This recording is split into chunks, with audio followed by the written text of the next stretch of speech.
ओम शांति। আজকের আবৃত্তবাণী 24/7/1970। बिंदु रूप की स्थिति सहज कैसे बने। बिंदु रूपेर स्थिति কিভাবে সহজে তৈরি হবে। तो बाबा बोलছেন, सभी जिस स्थिति में अभी बैठे हैं उसको कौन सी स्थिति कहेंगे। बाबा बोलছেন সকলে আমরা এখন যে স্থিতিতে বসে আছি তাকে কোন স্থিতি বলা যায়।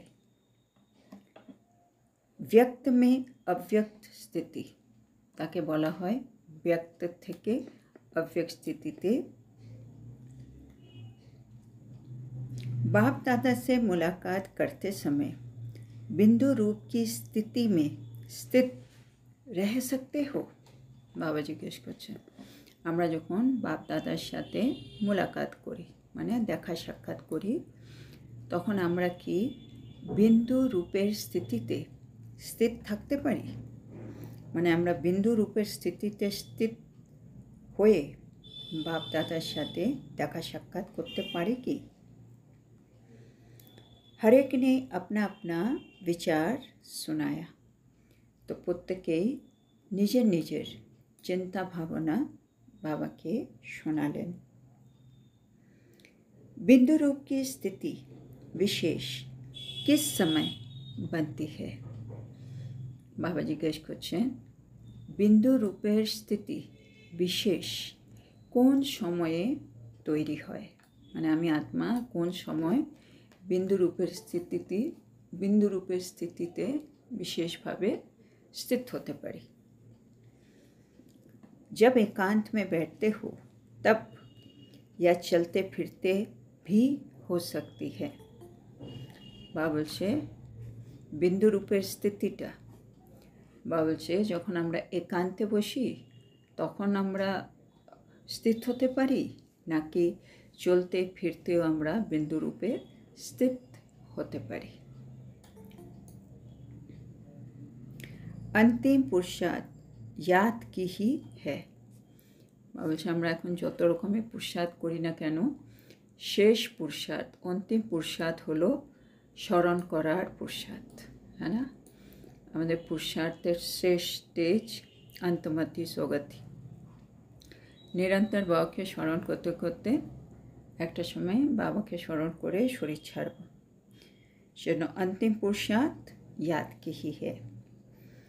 इसलिए याद की स्टेज व अनुभव को भी बुद्धि में स्पष्ट समझना आवश्यक है। सेजন্য बाबा बोलছে আমাদের अंतिम पुरुषार्थ হচ্ছে স্মরণ করার পুরুষার্থ। সেজন্য স্মরণের স্টেজ বা অনুভব যাকে বলছি সেটা বুদ্ধিতে স্পষ্ট যেন থাকে এটার কিন্তু প্রয়োজন আছে। बिंदु रूप की स्थिति क्या है और अव्यक्त स्थिति क्या है, दोनों का अनुभव क्या क्या है। बाबा बोलছে এখন এটা আমাদেরকে একটু বুঝতে বলছেন বাবা। बिंदु रूपेर स्थितिटा কি, अव्यक्त स्थितिटा কি, এই দুইয়েরই बाबा बोलছে अनुभव केमन केमन হয় এটা মানে আমাদেরকে করে দেখতে হবে। क्योंकि नाम दो कहते हैं तो जरूर दोनों के अनुभव में भी अंतर होगा। बाबा बोलছেন যেহেতু দুটি নাম ভিন্ন ভিন্ন, है ना, একটা বিন্দু রূপ একটা अव्यक्त स्थिति, তাহলে অবশ্যই দুটোরই অনুভবের মধ্যেও पार्थक्य থাকবেই। चलते फिरते बिंदु रूप की स्थिति इस समय कम भी नहीं लेकिन न के बराबर ही कहे। बाबा बोलছেন बाबा देखছেন আর কি আমাদের অবস্থা স্মরণের। বাবা বলছেন চলতে ফিরতে বিন্দু রূপের স্থিতিতে স্থিত হয়ে আমরা চলাফেরা করি। বাবা বলছে এটাকে কম বলাও ঠিক হবে না। বাবা বলছে একেবারে নাই বললেই চলে। মানে আমরা চলতে ফিরতে বিন্দুরূপ স্থিতিতে স্থিত হয়ে মানে চলি না। इसका भी अभ्यास करना चाहिए। বাবা বলছেন এরও কিন্তু অভ্যাস করা উচিত। তার মানে এটা আমাদেরকে অভ্যাস করতে হবে कि আমি আত্মা চলতে ফিরতে बिंदु स्वरूप स्थितिতে स्थित আছি। बीच बीच में 1-2 मिनट भी निकाल कर इस बिंदु रूप की प्रैक्टिस करनी चाहिए। বলছে আমাদের কী করতে হবে তার জন্য মাঝে মাঝে 1-2 মিনিটে সময় বের করে এই বিন্দু রূপে প্র্যাকটিস করা উচিত। जैसे बाबा बोझाच्छेन एबार जैसे जब कोई ऐसा दिन होता है तो सारे चलते फिरते हुए ट्रैफिक को भी रोककर 3 मिनट साइलेंस की प्रैक्टिस कराते हैं। বলছে যেভাবে লৌকিকে যদি এরকম কোনো দিন বিশেষ দিন হয় তখন কি হয়, চলন্ত সমস্ত ট্রাফিককে থামিয়ে দিয়ে 3 মিনিট সাইলেন্সের প্র্যাকটিস করানো হয়। হ্যাঁ না, লৌকিকে যখন কোনো স্পেশাল দিন থাকে তখন কিছুক্ষণ সব কিছু থামে সাইলেন্স, হ্যাঁ মানে সব দিকে নিস্তব্ধ একটা সাইলেন্স মেনটেন করা হয়। आप भी कोई कार्य करते हो या बात करते हो तो बीच बीच में ये संकल्पों की ट्रैफिक को स्टॉप करना चाहिए। तो बाबा বলছে একইভাবে আমাদেরকেও কি করতে হবে, আমরা যখন কোনো কাজ করছি বা যখন কারোর সাথে কথা বলছি যে কোনো সময় মাঝে মাঝে কি আমার নিজের সংকল্পের যে ট্রাফিক সেটাকে স্টপ করার प्रैक्टिस करते हमें। 1 मिनट के लिए भी मन के संकल्पों को चाहे शरीर द्वारा चलते हुए कर्म को बीच में रोक कर भी ये प्रैक्टिस करना चाहिए। ভাবছে যদি দরকার হয় 1 মিনিটের জন্যও করো, কি করতে হবে, মনের সংকল্পগুলোকে স্টপ করে দিতে হবে। আর সেটা যদি সে সময় শরীরের দ্বারা আমি কোনো কর্মও করছি তাকেও কিন্তু মাঝখানে থামিয়ে দিতে হবে, তারপরে প্র্যাকটিসটা করতে হবে। মানে আমি যে কোনো কাজ করছি 1 সেকেন্ড নিজেকে স্টপ বলে, মানে পুরো শরীর একেবারে স্টপ, পুরো কর্মেন্দ্রিয় স্টপ, মনের সংকল্প স্টপ। 1 সেকেন্ড আমি আত্মা বিন্দু স্বরূপ, আমি আত্মা জ্যোতির্বিন্দু, বাস পুরো সাইলেন্স, মানে যেটাকে বলে ডেড সাইলেন্স, এরকম অবস্থা একটু স্থির থাকতে বলছে বা বারে বারে, মানে বিন্দু স্বরূপে প্র্যাকটিস করতে। আমরা ট্রাফিক কন্ট্রোল তো করি কিন্তু বাবা বলছে একটু বিন্দু স্বরূপে প্র্যাকটিস করতে। अगर ये प्रैक्टिस नहीं करेंगे तो बिंदु रूप की पावरफुल स्टेज कैसे और कब ला सकेंगे। বলছে প্র্যাকটিসটা করলে আমরা আস্তে আস্তে বিন্দু রূপের পাওয়ারফুল স্টেজের অনুভব করতে পারবো, আর যখন তখন সেই স্টেজে স্থিত হয়ে যেতে পারবো। কিন্তু যদি আমি এই প্র্যাকটিসটা না করি তাহলে বিন্দু রূপের পাওয়ারফুল যে স্টেজ সেটা আমি কখনো নিয়ে আসতে পারবো না। इसलिए ये अभ्यास करना आवश्यक है। তাহলে বাবা আমাদেরকে বুঝিয়ে দিলেন কি আমি আত্মা বিন্দু স্বরূপের অভ্যাস করতে হবে। যখনই সময় পাবো 1 মিনিট 2 মিনিট 3 মিনিট সব কিছু স্টপ করে, মানে শরীরের সব কর্ম স্টপ করে একেবারে জ্যোতির্বিন্দু অবস্থায় স্থিত হব। बीच बीच में ये प्रैक्टिस प्रैक्टिकल में करते रहेंगे तो जो आज ये बिंदु रूप की स्थिति मुश्किल लगती है वो ऐसे सरल हो जाएगी जैसे अभी मेजॉरिटी को अव्यक्त स्थिति सहज लगती है। বাবা বলছে যত আমি মাঝে মাঝে এই প্র্যাকটিসটা প্র্যাকটিক্যালে করতে থাকবো তখন এখন যে আমাদের বিন্দুরূপ স্থিতিটা, ওই স্থিতিতে স্থিত হতে যে আমার যে একটু মুশকিল অনুভব হয় সেটা কিন্তু খুব সরল মনে হবে। কীরকম, যেমন আমরা এখন মেজরিটি অব্যক্ত স্থিতিতে স্থিত হতে আমাদের কিন্তু খুব সহজ মনে হয়, হ্যাঁ, সব কাজ করতে অব্যক্ত স্থিতিতে স্থিত হওয়া আমাদের জন্য খুব ইজি। ব্যক্ত থেকে অব্যক্ত ইজি হয়ে গেছে, কিন্তু বাবা চাইছে এবার বিন্দু স্বরূপে স্থিত হওয়াটা আমাদের জন্য একটু ইজি হয়ে যাক, সেজন্য बाबा বলছে এই प्रैक्टिसটা करो। पहले जब अभ्यास शुरू किया तो व्यक्त में अव्यक्त स्थिति में रहना भी मुश्किल लगता था। बाबा বলছে প্রথম প্রথম যখন আমরা অভ্যাস শুরু করেছিলাম তখন কিন্তু ব্যক্তে অব্যক্ত স্থিতি বা অব্যক্ত স্মৃতিতে থাকাও কিন্তু আমার মুশকিল হতো, হ্যাঁ না, কারণ আমি অব্যক্ত স্মৃতিতে থেকে ব্যক্তে সব কর্ম করছিলাম, তো প্রথম প্রথম আমার এটা করতে খুব मुश्किल अनुभव होतो। अभी अव्यक्त स्थिति में रहे कार्य करना जैसे सरल होता जाता है, वैसे ही ये बिंदु रूप की स्थिति भी सहज हो जाएगी। तो बाबा বলছে এখন যেমন অব্যক্ত স্থিতি থেকে কাজ করা আমাদের জন্য খুব সরল, খুব ইজি, একইভাবে বিন্দুরূপেও স্থিত হয়ে আমরা আমাদের কর্মগুলো সুন্দরভাবে সহজে করতে পারব। अभी महारथियों को ये प्रैक्टिस करनी चाहिए।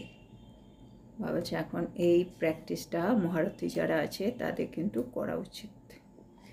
समझा, बुझेছো? फरिश्ता रूप की स्थिति अर्थात अव्यक्त स्थिति जिसकी सदाकाल रहती है, वो बिंदु रूप में भी सहज स्थित हो सकेगा।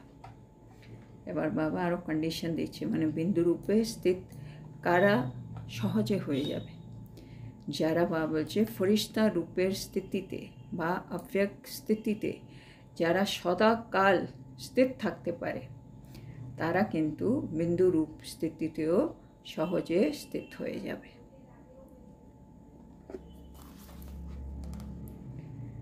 তারপরে বাবা বলছেন अगर अव्यक्त स्थिति नहीं है तो बिंदु रूप में स्थित होना भी मुश्किल लगता है।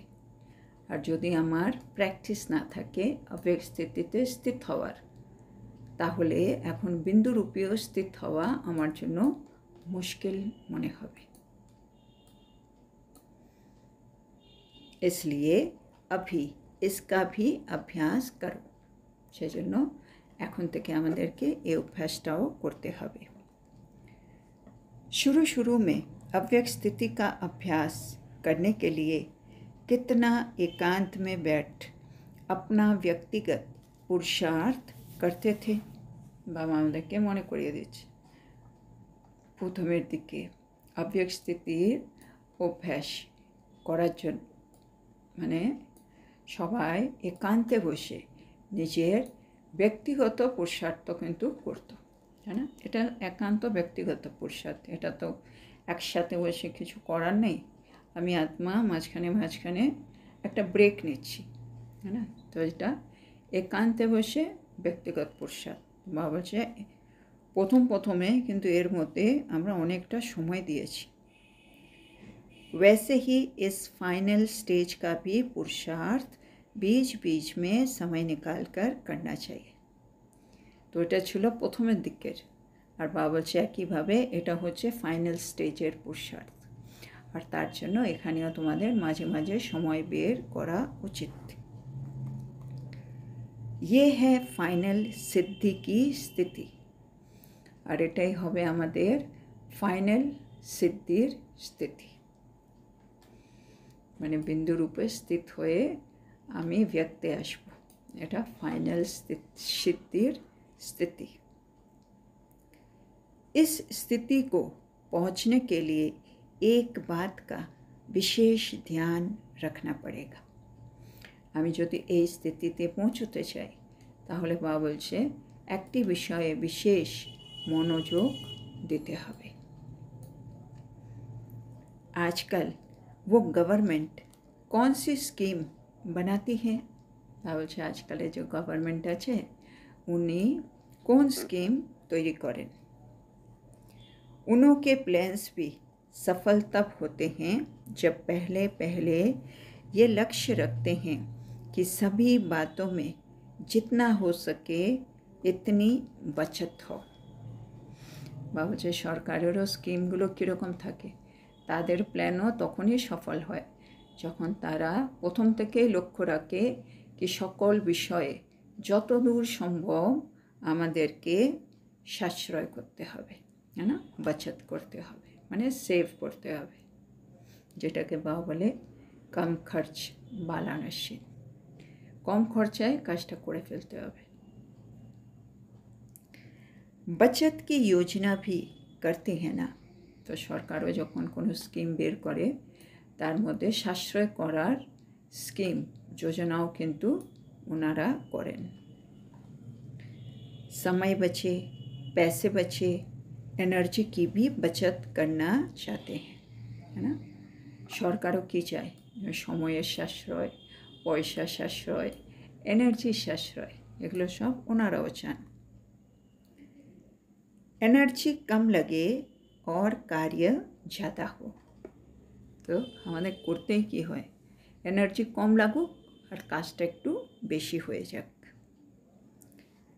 सभी प्रकार की बचत की योजना करते हैं, तो सरकार जखन कोनो प्लान तैरी करे सब रकमेर साश्रयेर किन्तु योजना आगे थेके ओनारा तैरी करे नेन। तो अब पांडव गवर्नमेंट को कौन सी स्कीम करनी पड़े, ताहले एखन बाबा बोलছেন আমরা তো पांडव गवर्नमेंट, আমাদেরকে কোন স্কিম तैरी करते হবে।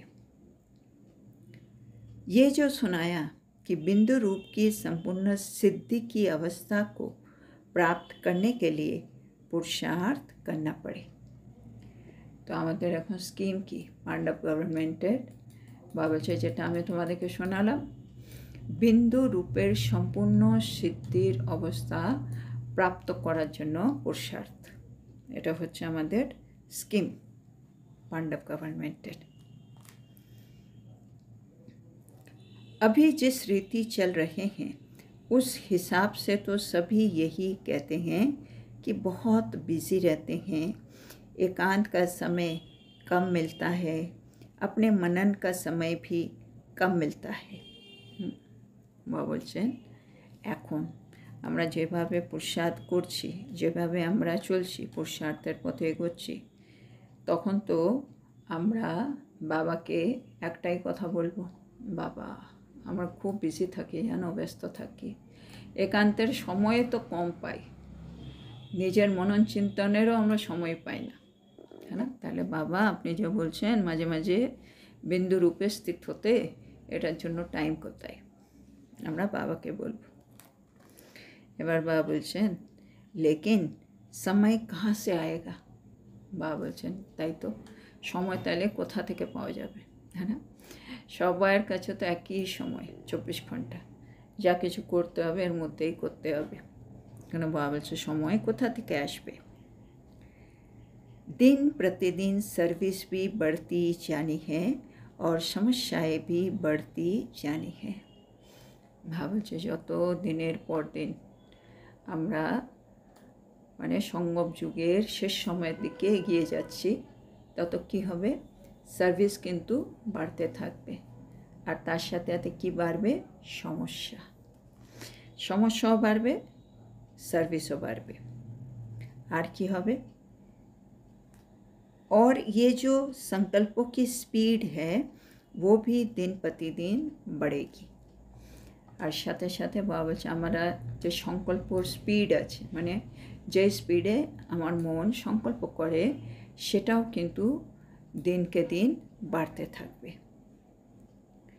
अभी 1 सेकंड में जो 10 संकल्प करते हो उसकी डबल ट्रिपल स्पीड हो जाएगी। বাবা এখন বলছে মানে এখন আমাদের যদি স্পিড থাকে কি আমি 1 সেকেন্ডে 10টি সংকল্প করি, বাবা বলছে শেষ সময়ের দিকে গিয়ে স্পিডটা ডাবল বা ট্রিপল হয়ে যাবে, মানে 1 সেকেন্ডেই আমি আত্মা আরও বেশি বেশি করে ভাবব। जैसे आजकल जनसंख्या का हिसाब निकालते हैं ना कि एक दिन में कितनी वृद्धि होती है। বলছে যেমন আজকাল জনসংখ্যার হিসেব বের করা হয় কি একদিনে কত সংখ্যক বৃদ্ধি হবে, হ্যাঁ না, মানে যে স্পিডে বাড়ছে পপুলেশন আর একদিনে আজকের দিনে আর কত পপুলেশন বাড়তে পারে এরকম একটা হিসেব করা হয়। यहाँ फिर ये संकल्पों की स्पीड तेज होगी। तो যেমন ওখানে পপুলেশন বাড়ছে দিনের আজকে এত কালকে এত, বলছে এখানে আমাদের সংকল্পর স্পিড কিন্তু তীব্র হয়ে যাবে।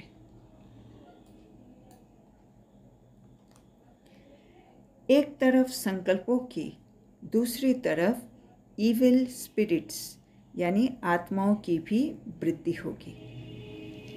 तो বাবা বলছেন এবার সে সময় কী হবে, একদিকে আমাদের সংকল্প অনেক বৃদ্ধি পাবে আর অন্যদিকে আবার ইভিল স্পিরিট, হ্যাঁ না, মানে সে নেগেটিভ আত্মারা যারা অন্যের শরীরে ঢুকে নানা রকম উপদ্রব করে, সে ইভিল স্পিরিট তাদেরও কিন্তু वृद्धि হবে। और इसके लिए एक विशेष अटेंशन रखना पड़े जिससे सर्व बातों का सामना कर सकेंगे। और বাবা বলছে তার জন্য তোমাদের একটি বিশেষ অ্যাটেনশন রাখতে হবে যাতে এই সব কিছুর সম্মুখীন তোমরা হতে পারো। वो ये है कि जो भी बात होती है उसको स्पष्ट समझने के लिए 2 शब्द याद रखना है। तो বাবা বলছে এগুলো তো বৃদ্ধি পাবে সংকল্প আর ইভিল স্পিরিট, তো এগুলোকে কন্ট্রোল করার জন্য সম্মুখীন হওয়ার জন্য আমাদেরকে কি করতে হবে, 2টি শব্দ বাবা বলছে মনে রাখতে হবে স্পষ্টভাবে। एक है अंतर और दूसरा है मंत्र। একটা হচ্ছে অন্তর আর দ্বিতীয় হচ্ছে মন্ত্র। তো আজকে আমরা এখানেই থামব। আজকে বাবা আমাদেরকে জিজ্ঞেস করছেন কি একটা হয় অব্যক্ত স্থিতি আর একটা হয় বিন্দু স্বরূপ, বিন্দু রূপের স্থিতি। বাবা বলছে দুটোই কিন্তু আলাদা, সেজন্য দুটোরই আলাদা অনুভব হবে। তো আমরা কি দুটোরই আলাদা আলাদা অনুভব সেটা অনুভব করেছি নাকি, মানে সে দুটোর মধ্যে যে পার্থক্য সেটা আমরা অনুভব করেছি কি না বাবা জানতে চান। বাবা বলছে আমরা চলতে ফিরতে মানে হাঁটাচলা করার সময় আমরা অব্যক্ত স্বরূপে স্থিত হই, এটা ঠিক, কিন্তু বাবা দেখছেন কি আমরা চলতে ফিরতে বিন্দু রূপের স্থিতিতেও স্থিত হতে পারি কি না। বাবা বলছে সেটা অনেক কম, একেবারেই নেই বলা যায়, কিন্তু বাবা বলছে সেটা আমাদের অভ্যাস করতে হবে। তার জন্য কি করতে হবে, বাবা বলছেন মাঝে মাঝে 1-2 মিনিট সময় বের করো আর বিন্দু রূপে প্র্যাকটিস শুরু করে দাও। যেমন লক্ষ্মীকে, হ্যাঁ না, কোনো রকম বিশেষ দিন হলে হ্যাঁ তখন কি করে সমস্ত ট্রাফিক থামিয়ে দেয় আর 3 মিনিটের সাইলেন্সের ওরা প্র্যাকটিস করে, মানে সমস্ত চলন্ত কর্ম তারা কিন্তু স্টপ করে দেয়, হ্যাঁ না, আগের থেকে অ্যানাউন্স করে দেয় এই সময় আমরা একটু স্টপ রাখব আর সবাই সেটা পালন করে। বা বলছে একইভাবে তোমরাও যে কোনো কাজ করো বা কথা বলো তখন মাঝে মাঝে আমাদের হচ্ছে ওরা স্থূল ট্রাফিক, আমাদের হচ্ছে সংকল্পের ট্রাফিক, তো সংকল্পের ট্রাফিকটাকে স্টপ করে দাও অন্তত 1 মিনিটের জন্য। এটা আমাদের করতে বলছেন বাবা, মনের সংকল্পগুলো ট্রাফিককে স্টপ। আর ওই সময় শরীরের দ্বারাও আমি যদি কোনো কর্ম করছি সেটাকেও কিন্তু মাঝখানে একেবারে থামিয়ে দিতে হবে, স্টপ। যত আমি এই প্র্যাকটিস করতে থাকবো অতই আমি কিন্তু বিন্দু রূপের পাওয়ারফুল স্টেজ কীরকম হয় সেটা কিন্তু অনুভব করতে পারবো। ভাবছি এখন শেষ সময় এই অভ্যাসের দরকার আছে। ভাবছে যেমন আমাদের অপেক্ষ স্থিতিতে স্থিত হওয়া এখন ইজি মনে হয়, কিন্তু শুরুতে ওটা ইজি ছিল না, কিন্তু আমরা প্র্যাকটিস করে করে ওটাকে ইজি করে দিয়েছি। একইভাবে যদি আমি বারে বারে আমি আত্মা জ্যোতিবিন্দু, খালি একটা বিন্দু, অশরীরী, হ্যাঁ বিদেহী, একেবারে জ্যোতির্বিন্দু, বারে বারে বিন্দুরূপে স্থিত হই, তখন আমার ক্ষেত্রে এটাও কিন্তু ইজি হয়ে যাবে। আর বাবা বলছে যারা মহারথী তাদের এই প্র্যাকটিসটা অবশ্যই করা উচিত। যেমন ফরিস্তা রূপ বা স্থিতি এখন সদাকালের জন্য থাকতে পারে, আমাকে একইভাবে বিন্দুরূপে স্থিতিতেও স্থিত হতে হবে ইজিলি। বাবা বলছে প্রথমে যেমন বাবা আমাদের মনে করিয়ে দিচ্ছে কি আবেগ স্থিতির অভ্যাস করার জন্য তোমরা কী করেছিলে। তোমরা একান্তে গিয়ে বসেছিলে, তোমরা ব্যক্তিগত পুরুষার্থ করেছিলে, হ্যাঁ না? একইভাবে এখন বিন্দুরূপের জন্য একই করো। ওটা প্রথমের দিকে ছিল আবেগ স্বরূপ, আর এটা বাবা বলছে হচ্ছে ফাইনাল সিদ্ধির স্থিতি। আর এটার জন্য বাবা বলছে একটু বিশেষ মনোযোগ দিতে হবে। তারপরে বাবা এক্সাম্পল দিয়ে বুঝিয়ে দিলেন যেমন গভর্নমেন্ট কী করে, কোনো স্কিম তৈরি করলে সেখানে সব রকম সাশ্রয় করার প্রভিশন রাখে, হ্যাঁ না? যত সাশ্রয় করবে অত যোজনা ভালো চলে। সেটা সময় হতে পারে, পয়সা হতে পারে, এনার্জি হতে পারে, হ্যাঁ না? কম ইউজ করে বেশি কাজ। তো একইভাবে বাবা বলছে আমরা হচ্ছি গভর্নমেন্ট, পাণ্ডব গভর্নমেন্ট, যেন আমাদেরও বিন্দু রূপের সম্পূর্ণ সিদ্ধির অবস্থা প্রাপ্ত করতে হবে। তার জন্য আমি যতই বিজি থাকি, আমি অনেক সময় বাবাকে বলছি বাবা একান্তে সময় পাই না, নিজে মননচিন্তনের সময় পাই না। বাবা বলছে সময় কোথা থেকে এক্সট্রা তো আসবে না, সময় এগুলো থেকে বের করতে হবে। দিন প্রতিদিন দেখবে তোমার সার্ভিস বেড়ে যাচ্ছে, সমস্যা বেড়ে যাচ্ছে, সংকল্পের স্পিডও বাবা বলছে বেড়ে যাবে, মানে ডাবল ট্রিপল হয়ে যাবে। যেমন ওদিকে পপুলেশন বাড়ছে, এদিকে আমার সংকল্পর স্পিডও বাড়ছে। আর অন্যদিকে তখনই আবার ইভিল স্পিরিটেরও বৃদ্ধি হবে, মানে এগুলো শেষ সময়ের কথা বলছে। আর এই সময় এই সব কিছুর মধ্যে নিজেকে ভালো রাখা, হ্যাঁ না, ঠিক স্থিতিতে রাখা, সব কিছুর সম্মুখীন হওয়া, তার জন্য বাবা বলছে আমাদের এই প্র্যাকটিসটা অবশ্যই করতে হবে। আর দুটো শব্দ বাবা বলছে একটু মনে রেখো, একটা হচ্ছে অন্তর আর একটা হচ্ছে মন্ত্র, যেটা আমরা কালকে পড়ব। তো আজকের এত সুন্দর শিক্ষার জন্য আমরা আমাদের প্রিয় শিব বাবাকে বলবো ধন্যবাদ বাবা, ধন্যবাদ। ওম শান্তি। ধন্যবাদ বাবা, ধন্যবাদ বাবা, ধন্যবাদ। শুভরাত্রি।